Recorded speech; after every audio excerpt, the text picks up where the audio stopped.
मुंबई गोवा महामार्गावर तारागावच्या हद्दीत असलेल्या उड्डाण पुलावर एक विचित्र अपघात घडलाय। विरुद्ध दिशेने भरधाव वेगात आलेल्या एका कारनं समोरील 2 दुचाकी आणि एका रिक्षाला जोरात धडक दिली। ही धडक एवढी भयंकर होती की अपघातग्रस्त दुचाकी चक्क पुलावरून 30 फूट खाली पडली आणि त्यावरील प्रवासी गंभीर जखमी झालेत। यामध्ये एका चिमुकलीचाही समावेश आहे। या भयानक अपघातात एकूण 6 प्रवासी जखमी झाल्याची माहिती मिळत आहे। जखमींवर तारा येथील युसुफ मेहर अली सेंटर रुग्णालयात तसंच पनवेलमधील अन्य रुग्णालयात उपचार सुरू आहेत।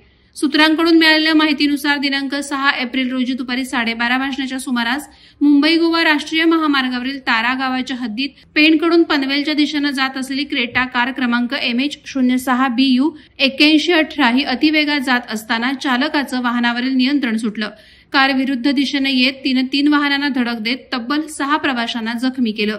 ही धडक एवढी जोरदार होती की यातील MH28BC 2683 क्रमांकाची दुचाकी 2 प्रवाशांसह पुलावरून उडून सुमारे 30 फूट खाली पडल्याने प्रवासी गंभीर जखमी झालेत। जखमींवर पनवेल परिसरातील रुग्णालयात उपचार सुरू आहेत। वादळवारा लाईव्हसाठी संजय कदम, पनवेल। नवी मुंबई व रायगड जिल्ह्यातील ताज्या बातम्या आणि घडामोडींसाठी सबस्क्राईब करा वादळवारा लाईव्ह चॅनल आणि दाबा बेल आयकॉन।